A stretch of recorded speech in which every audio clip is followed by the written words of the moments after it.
This is Fantology. You may have heard of us.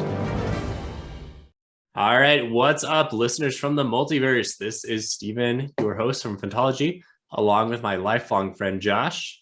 And we are talking not fantasy books today. We're talking about Marvel. So phase 4 of Marvel, spoiler warning out there for any phase 4 related things all the way up until Multiverse of Madness, which we both saw last weekend. And Josh, are we going to do okay here? Do we know enough about Marvel to put this out there? I guess so. Yeah, loyal listeners of our MCU coverage might notice the absence of Doug, who was not able to make it this episode. He's kind of our expert on all things Marvel, so we are missing that. But so this will be a more of opinion-based episode, yes, and a real deep dive. Let's educate our listeners about the more subtleties of the MCU. This probably won't be that. Yeah. So if you're here for the hot takes, you can stay. If you're looking for the real, big brain time, well, we don't have that for you this time. Yeah, pretty much. Do we ever have that actually? I think questionable. Yeah, I think back last time we did it, we were talking about the theory about what was that? The devil or whatever appearing in the MCU based on WandaVision or something. Anyway, we were down a pretty big rabbit hole last time. Yeah, I mean, Doug definitely taught me a lot about Marvel, and I'm kind of disappointed that he couldn't make it this time, because I would have learned more. I would have educated myself. But every time we've done things about Disney properties, Marvel and Star Wars, we've had some experts that are friends of yours come on and educate me. So that's okay. Maybe next time. Yeah. All right. So we both saw Doctor Strange this weekend, right? So you want to start there, or Moon Knight? Let's start Doctor Strange, I think. Okay. I have more. Yeah. Okay. More start positive is where I'm at. Okay, sure. With this conversation. Sure. Okay. So if you can't tell by that, I really like Doctor Strange. I thought it was I don't know, Spider-Man. I thought it was the second best, I guess, movie so far of phase 4, which isn't that high of a bar to clear, with Spider-Man being the best. Right. But Spider-Man, it's hard to consider just like a Marvel movie, because it's so much more than that, kind of, because it also, pulled in like all these other things that, that Sony had been doing with their Spider-Man. So I don't know. Well, I mean, and Doctor Strange didn't pull in it pulled in some other things. Well, it's introducing other things. I guess. Yeah. Well, okay. So I guess we're just going to say big spoiler warning. Yeah. We already did. So hopefully you've already got that. And I guess spoiler warning for any MCU property. Okay. So that brings up, okay. My general opinions are I really liked it. I think I gave it like an 8.5, and it might get up to a 9 the more I think about it, because the more I think about it, the more I appreciate what they did with it. Okay. So I'll say I also really liked it. I think 8.5 out of 10 is probably pretty fair rating. I enjoyed it all the way through. I think there's a few things we could talk about, but right off the bat, the thing that jumped out to me about the movie, which is no surprise, is it was super dark. It's darker than most MCU movies. It was more violent. It's more gory than most MCU movies. So they definitely kind of went in a different direction than a lot of the movies went. It wasn't very funny. There were a few funny Marvel clips, but not very many. So what did you make of that? Well, the humor more came from the campy horror aspects of it. Just the outlandishness of seeing a vampire or a zombie Doctor Strange. That was funny to me. But not funny and like laughing out loud. Yeah, exactly. Not funny in the typical, does he shoot webs out of his butt type joke that we got early on in the movie. This was definitely a much more camp humor. What outlandishness am I seeing on screen right now? And I really appreciate that. I think it landed very well. Also, the irony is not lost on me that this came out following Morbius, which I haven't seen. Have you seen Morbius? I have not, because the reviews were terrible. Yeah, reviews are terrible. But like, if you think about it, that was kind of marketed as a horror MCU property, right? Okay. Yeah. I mean, it isn't really in the MCU, but they kind of, milked Yeah, that Marvel. they tried really hard to convince me that it was Yeah, that wasn't. that Yeah, it was worth watching. Yeah. yes. So anyway, it's just funny because that like really leaned in here. You should come see this because it's the horror MCU film, kind of like the New Mutants did, which I still haven't seen either. But this was actually, an MCU movie that was like largely a horror film, and it landed really, really well. Did you think at all? I mean, like when Wanda was going through, when she was going through and decimating the Illuminati, Yeah, like that was pretty rough, and it kind of struck the same tones as like some of the current popular shows where the superheroes are bad and evil, and like The Boys, or what's the other Amazon Prime one, the cartoon one, Invincible. Yeah. So I was like getting a little bit of those vibes there because it was pretty violent and superheroes were just getting knocked off. And yeah, were you getting that at all? Like, did you think that it was? I didn't make that connection in my head. It didn't while I watched even it, feel like Marvel for a few minutes there during that sequence. So honestly, okay, this was the least favorite part of the movie for me. Not that sequence necessarily, because I really enjoyed watching Wanda just turn into like a straight up like horror slasher type character. I thought that was really cool. But in the way that Spider-Man landed for me, because they took all these, they took the big appearances that you're like, oh dang, are they actually going to do this? And they did with Tobey Maguire and Andrew Garfield, and then they made it part of the movie. This felt like to me, the studio was like, holy cow, that movie is going to make $1 billion. Let's throw these. And I heard that those might have been reshoots, that they might have been added kind of at the last minute. I don't really know. They could have been, because like really there weren't any like, Benedict Cumberbatch wasn't in any of those scenes really. Like pretty much the only characters were the Scarlet Witch and the Illuminati. The Illuminati. Yeah. Like I think the Illuminati was always going to be part of the movie, but I think that, I don't know. It's just, you think John Krasinski got the call way late to join in? I don't know. It's really left me confused. And if John Krasinski and the other characters too, which I'm blanking on the names of the actors and the characters, but like if they all come right, like obviously Monica Rambeau is going to still be part of the MCU, and I really hope that John Krasinski is going to be as well. But if that was just like kind of a big troll, then it lost me and would probably lower the ranking of the movie for me. Yeah. I mean, I doubt like Professor X is probably not coming back. And I mean, that's just not realistic to think that, oh gosh, what's the actor's name? Ian McClellan. No. Not oh boy.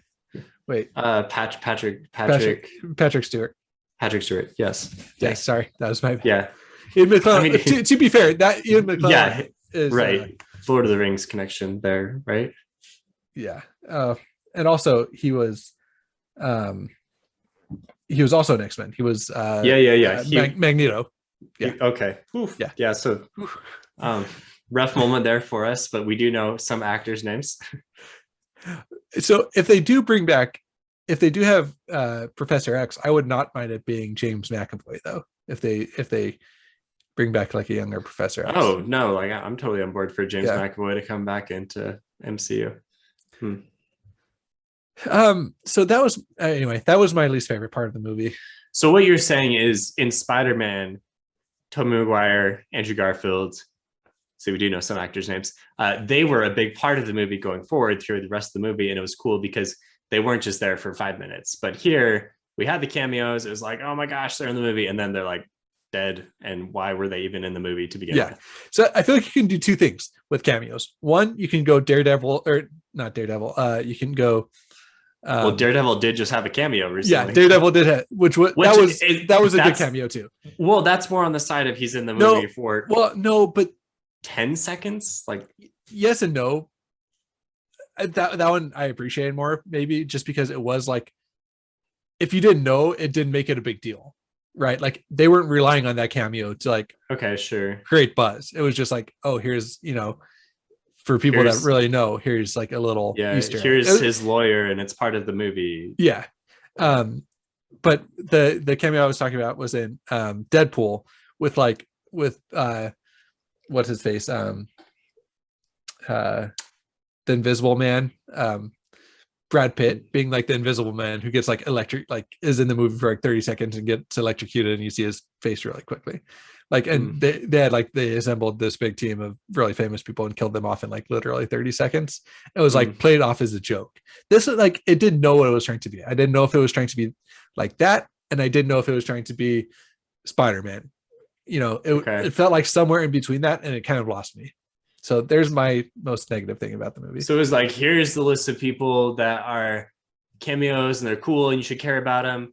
And Wanda's going to kill him, and that's going to show you how evil she is. And we don't know if they're going to come back. We don't know if they're going to play an important role.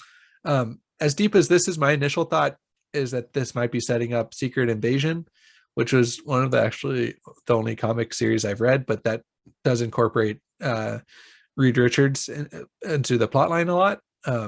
So who knows? Maybe if he comes in and is like a big part of the series of the MCU going forward, then this is a fine way to introduce him.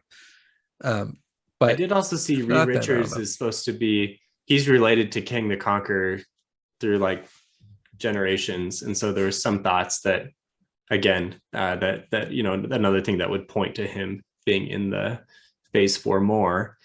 And I know they had announced that Fantastic Four was going to be a thing, and then the director pulled out like a week ago, and now people are hoping that John Krasinski takes over as the director and lead star.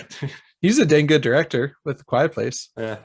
Do you think? Okay, is he a good actor? Like, I'm still not. John Krasinski. I'm still not sure. I'm still not sure. If, like, he's a good funny actor, but is he a good serious actor? I don't know. I like The Quiet Place. I think he did a good job in this. But in his like few moments in this movie, I don't know if I could totally take him seriously. Really?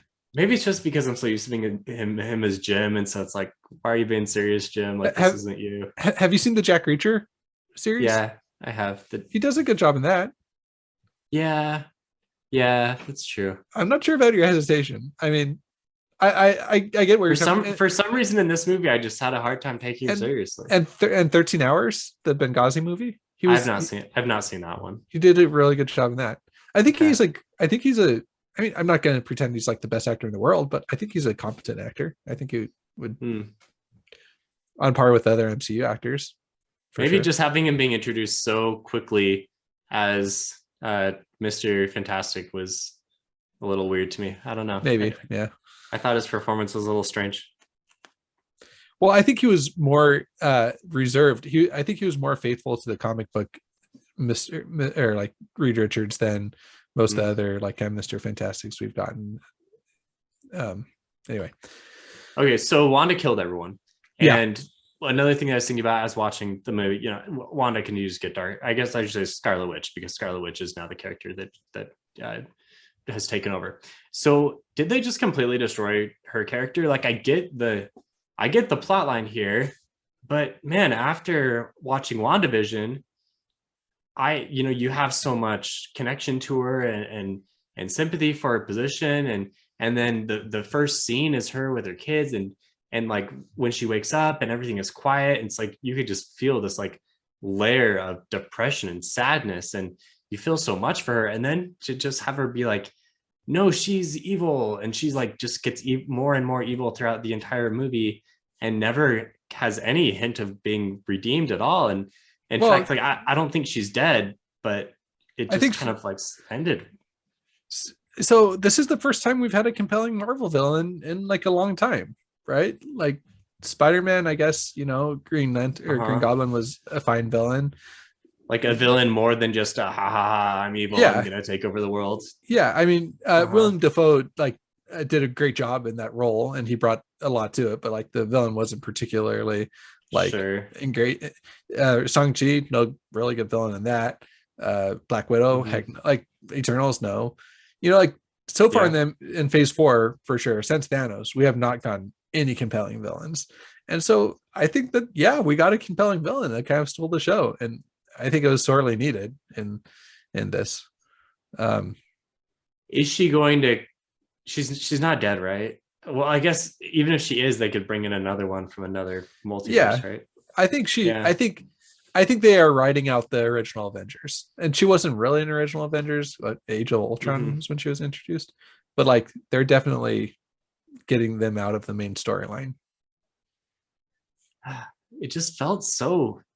It felt so wrong to me. Like I don't know. I struggled with it. Maybe that means it was a good twist and a good villain, but it didn't sit right with me when the movie was over. It's like, dang, like things are so terrible for Wanda, and It's tragic. nothing happened. Yeah, nothing happened to Yeah. make it any better.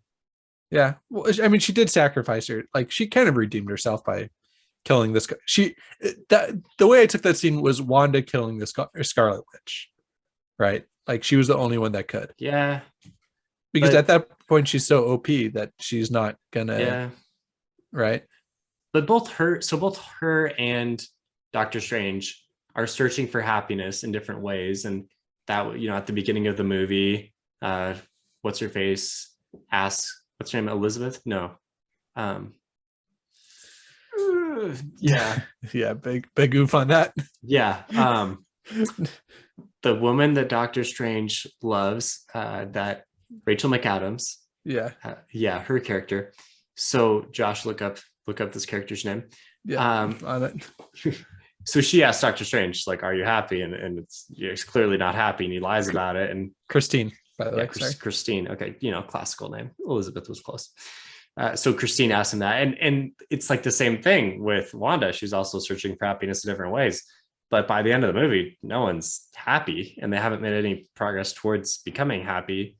So thematically, I finished the movie and I was like, man, the themes here, it was just dark all around. Like there's no hint of anything getting better ever, and I didn't like that as much. Dang, maybe that's why. I don't know. I think that's why it was a compelling movie. Like, yeah, but gosh, I mean, something good has to happen, right?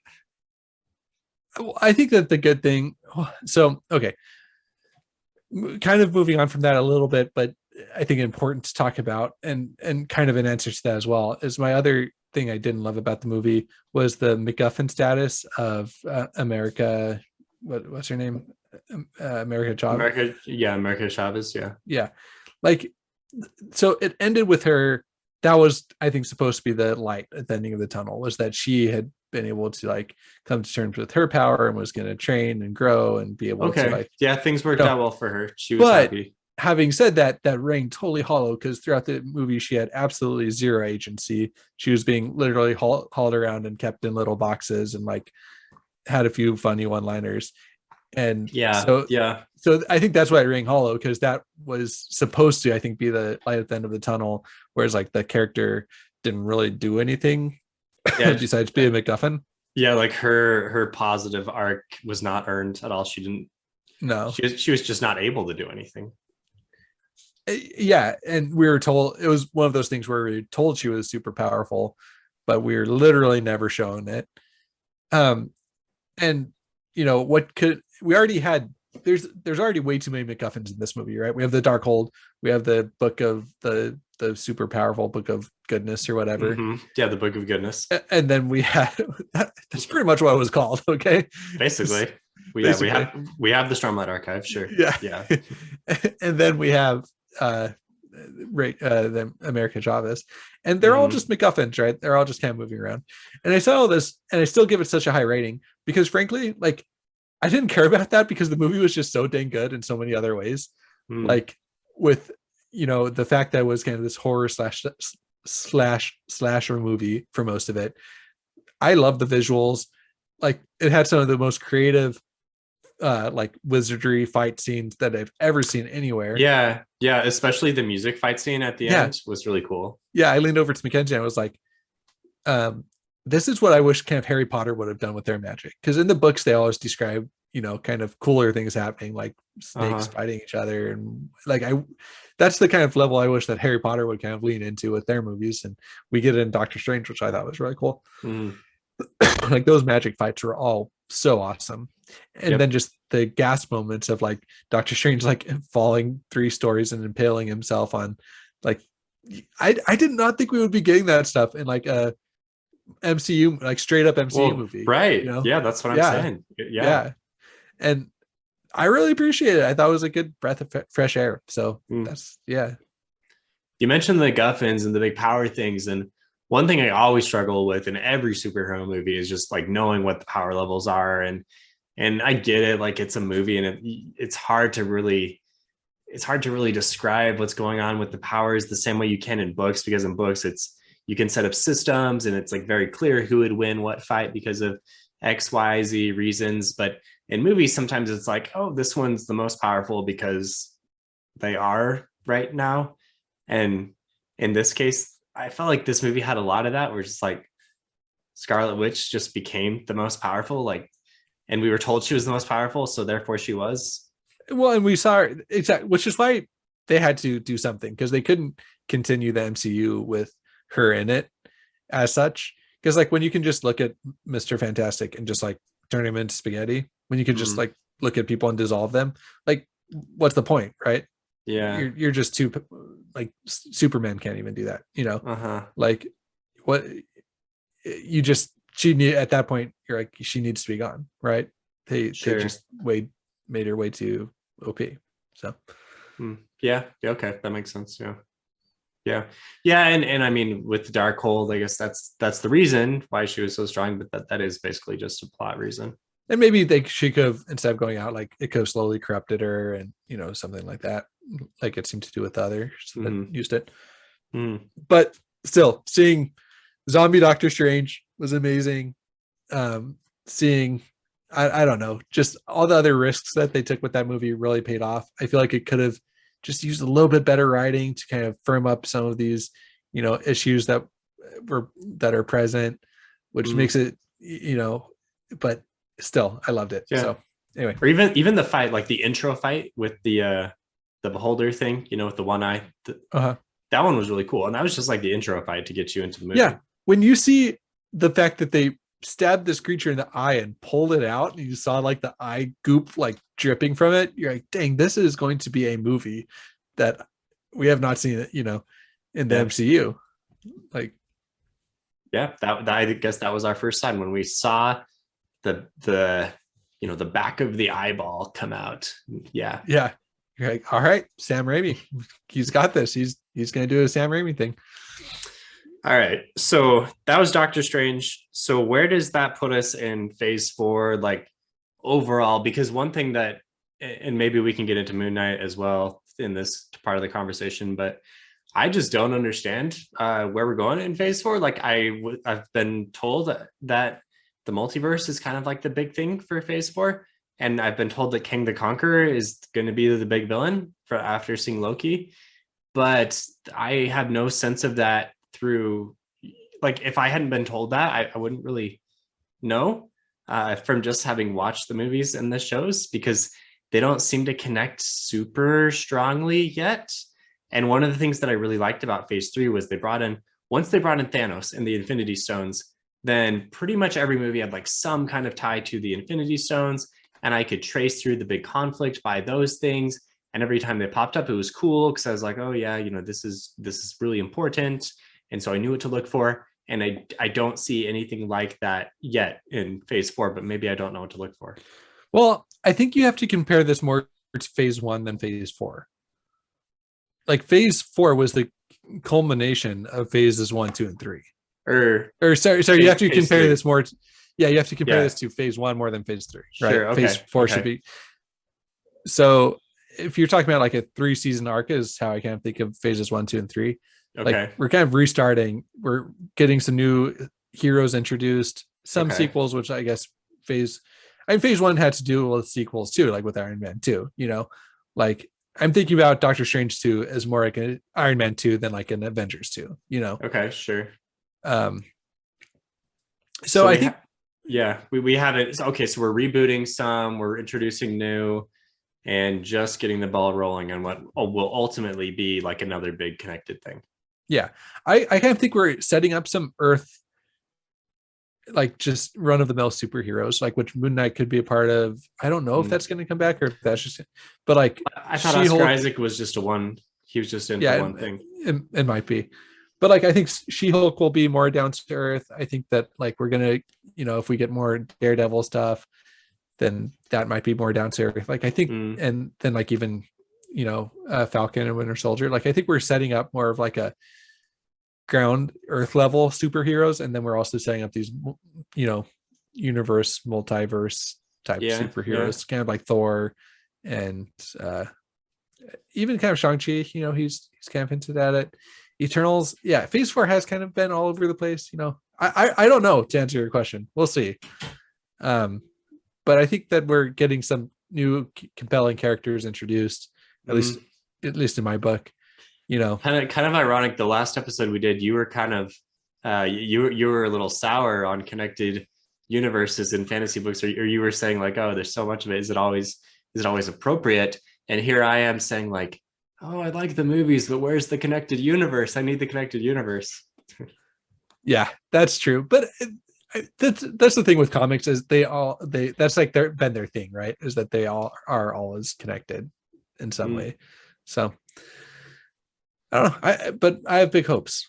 Having said that, should we talk about Moon Knight a little bit more? Which I think you're kind of revealing your opinion on Moon Knight through the first. Okay, so I watched the first episode of Moon Knight and I thought this is awesome. This is different than the other Marvel TV shows. It's really cool. It's fresh. I'm gonna love it. And then it just kind of like steadily devolved into a pretty typical vanilla Marvel TV show. And so by the end, I was like, it was okay. Exact same feelings, to be honest. Like, I mean, okay. Having said that, I got in this. You saw this argument that I got in with, not argument, but discussion with one of our mutual friends about the status of MCU TV shows specifically, and the MCU as a whole. Personally, I think that that people that say the opinion that the MCU is just going downhill and that they're not making any more good content and that they've reached their peak, I don't really think that's true. I think that there are plenty of flops in phase 1, 2, and 3, and there are a lot of good movies. Phase 4, I think there's been some flops. I think that there's been really, really good movies. Spider-Man and Multiverse of Madness being top tier MCU in my opinion. But the TV, on the other hand, say what you will about the Disney Plus TV shows. They're not all like amazing, premium, the best shows you've ever seen. But I've been watching MCU TV shows for a long time. Agents of S.H.I.E.L.D. I personally really like. A lot of people do not. Okay. So are you invalidating your opinion immediately with that? No, with that admission?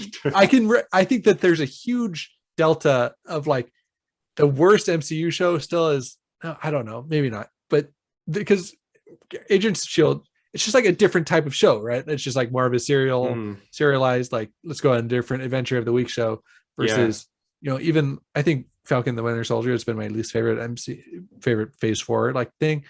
And that still like is way higher quality, I think, than most of Agents of S.H.I.E.L.D. But even that Agents of S.H.I.E.L.D. I think is the best. You had like Marvel Runaways. You had Inhumans, which is just like unwatchable, literally. You had like what other TV shows? Legion was actually pretty good. I don't know, but you had like all these like really bad, just bad shows that were coming out on ABC and stuff. And it sounds like you've watched them all. Freeform. I watched a lot of them. I didn't finish all of them. But like they're like, if you honestly think that these Disney Plus shows are worse than a lot of the TV shows that came out during eras 1, 2, and 3, I don't know what to tell you, man. Like that's crazy. So I think that while it might not be everyone's cup of tea and that you might not like them, I think it's almost impossible to make the case that Marvel TV has done anything but improve. I will say, except for the Netflix stuff. The Netflix stuff was amazing and still like some of my favorite superhero content. Are they still making like the more serial type shows on ABC? I don't think so. Have they moved everything over to Disney Plus? I think they've moved. So they started coming out on ABC and then they switched to like Freeform, which is ABC is kind of like more young adult. Like I think that right. ABC Family became Freeform, I think, and so then they started releasing them on Freeform. Freeform is the channel that every now and then shows Harry Potter movies, but then has like 10-minute commercial breaks. Yeah. It Yeah. takes like they can do like a Harry Potter marathon that literally lasts for a week between like all 8 shows, because most of it's a little unwatchable with the amount of commercials there. Anyway, Disney Plus doesn't have commercials, so that's a plug. That's a plus already for Marvel TV. Anyway, so that's a rant. I think that the TV shows, while not all amazing, have definitely been a big improvement, which you'd hope. Like, I would assume the budget for an episode of like Agents shows maybe like $100,000 versus like the budget for these are like $10 million. And in the new shows, they've got a big name star in every single show, sometimes several stars, and they're shorter. They obviously have bigger budgets. They have cool special effects. It's nothing like what you'd see in a serial show. It feels like you're watching a movie for the most part in terms of how polished things are. They just need to take more risks with the writing or some, I don't know. They need to try to create some different genres of shows. It seems like, to me, it's all kind of ends up being the same thing with like a few differences, but then ultimately it's like, okay, it's the same type of superhero show. I agree. Yeah. And I think that they're still getting their feet under themselves too with the shows and what they're going to do on Disney Plus. Because I think that I think the shows right now are really trying to get people to subscribe to Disney Plus. Same thing with the Star Wars stuff. Like, you need to subscribe because you can't miss this.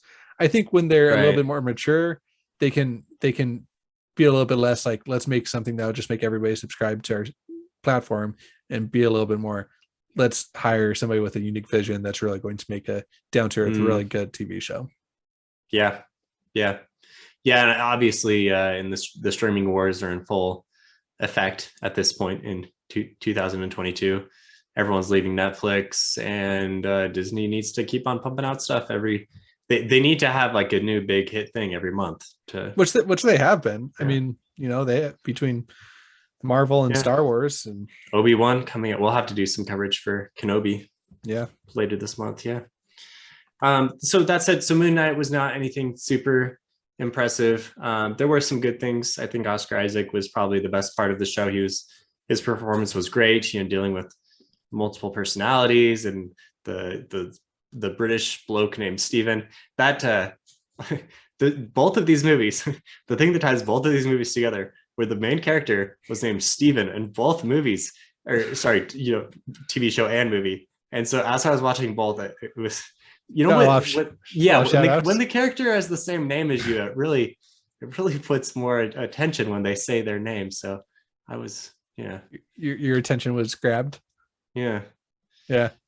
I liked Stephen Grant more than Stephen Strange. Honestly, one thing about Doctor Strange, I think the character is a jerk. Like, I don't like the character very much.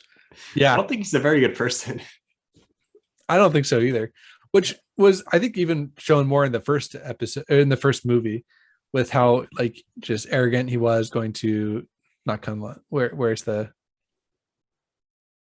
sanctuary place? Like the sanctuary, when he went to get trained. When he went out to the Middle East, he was like, I can do this, and then he was humble. It was in like Nepal or something. But he still wasn't really that humble, and he was still like arrogant at the end of the movie. He was arrogant all throughout the Infinity Saga. I need more of like the Tony Stark Iron Man personality arc. That was good, where he went from the playboy to the he kind of found happiness, had to give it up at the end. Like that was really compelling. I really like that. Doctor Strange has not changed at all. He's still a jerk.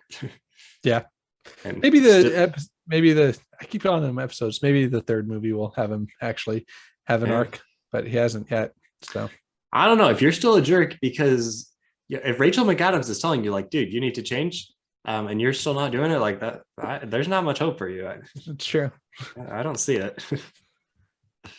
One thing I did want to say back towards Multiverse of Madness, while there was huge CGI fights all the way through, I thought was really fun that unlike every other Marvel property, there wasn't just a big CGI battle to end the movie. Like the movie, the climax happened with Wanda, with like America Chavez just showing Wanda her kids, Mm-hmm. going through the portal, like Mm-hmm. she got tossed through a staircase or whatever. But then like the huge after all these huge CGI battles and crazy visual effects, like the climax was just pure drama and acting, like no real CGI. Like it was the extent of the CGI was like going through a portal and ending up in the house. Right. You know? That's actually a good reminder to me because I don't remember exactly what I said about Wanda's character earlier, but that part at the end was really good character stuff there. Yeah. Where she saw her kids and realized basically what have I done? We needed that. Yeah. But I guess I would have liked to see what have I done? Oh, let me make things right and like give me another chance type of thing. But that didn't happen. And she could, I don't know if I think she realized that in the state she was in, she couldn't couldn't do that. She was so driven by, this kind of unholy desire that, right. Yeah. Anyway, that was my favorite when I got out of the movie immediately. I was just kind of waiting for one more big CGI fight. And I was like, all right, here we go. And then it didn't happen. I was like, dang, I like it. We already had enough CGI fights in that movie and we didn't really need another one, and we didn't get another one. So it's good. Was there anything else that you liked about Moon Knight? About Moon Knight? Yeah. I thought all the acting was really good. Specifically Oscar Isaac, I think, did a great job. I think that it was well designed. Like a lot of people were giving it crap for not looking very good. I didn't really see that. I thought that it was fun. Like I thought Cairo looked really cool. I don't know if they actually filmed in location there, but I think it looked good. I think that the pacing wasn't terrible. Like each episode kept me fairly engaged throughout it. What'd you think about the whole asylum thing? I didn't love it. That got really weird for me, and it also got weird for me. I understand what they're trying to do, but I felt like it was never like really enforced enough that it. I mean, yes, like we get it. Like there's all of this mental health stuff going on, and the asylum makes sense for some of this to play out, but it was just really weird. It was just really weird. Yeah, it didn't feel like it had any payoff. Was more than just being weird. It felt like. It felt like it was trying to be like a contained, like one of those bottle episodes that we've talked about in the past, and then it just kind of failed at doing that, and then it just kind of, like they just built that structure around the whole point was to explain his backstory, and they needed a structure around it to do it. Having said that, I thought that the backstory was interesting. I think that makes sense that if you had gone through such trauma and then abuse, that it would cause somebody to become as messed up as Mark was. I mean, it was basically Shalon. Yeah, that's a good point. So that was all compelling. Like I thought the backstory worked, and I didn't hate it. Like I watched every episode, and I think I would give it probably like a 6 out of 10, maybe.